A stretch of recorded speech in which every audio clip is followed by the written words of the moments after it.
ازيكم يا حبايبي؟ عاملين ايه؟ يا رب تكونوا بخير. تعالوا بقى نعمل مع بعض كده صلصة تنفع لكل انواع المحاشي.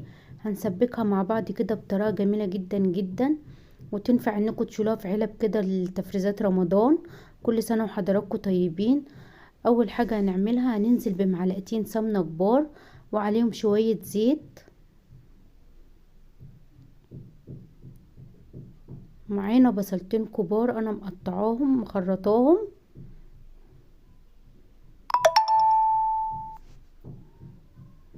انا مخرطه البصل بتاعي مش ناعم قوي، مخرطه وسط كده.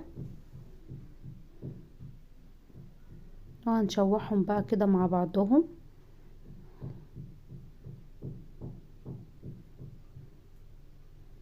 تقدري بقى تعملي الصلصه كده وتحطيها في علب وتعبيها في الفريزر، تبقى جاهزه معاكي على طول. الخلطه دي بقى تنفع لمحشي الكرنب، المحشي الباذنجان، ورق العنب، للفلفل، لاي حاجه. معانا كده معلقه توم كبيره مهروسه، انا دقه حط عليها قرن شطه اخضر، لان الشطه الاخضر ده مع الفص الثوم بيدي ريحه جميله جدا.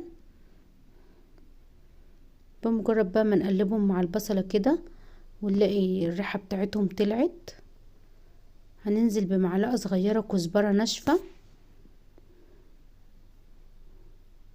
وهننزل بواحده مرق الدجاج.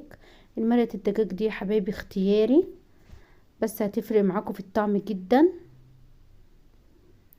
اللي حابب يحطها يحطها، واللي مش حابب لا. بمجرد بقى ما نشم ريحه الكزبره مع الثوم مع الشطه كده، هننزل بعصير الطماطم. ده يطلع عصير طماطم مضروب. تقدري بقى تضعفي الكميه لو حابه انك تفرزيها في الفريزر. وهنقلب بقى كده كله مع بعضه، ومجرد ما تغلي هنهدي عليها النار خالص ونسيبها تتسبك مع بعضها.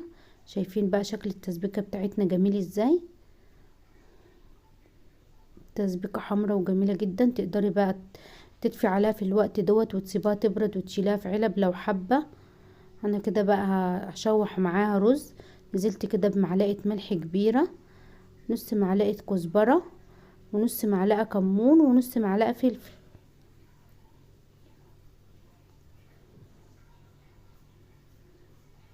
ونص معلقه شطه. والشطه دي برضو اختياري للي بيحبش الشطه. بعد كده بقى معانا الرز مغسول. الرز طبعا حسب الكميه بتاعتك، حسب ما انت هتعملي.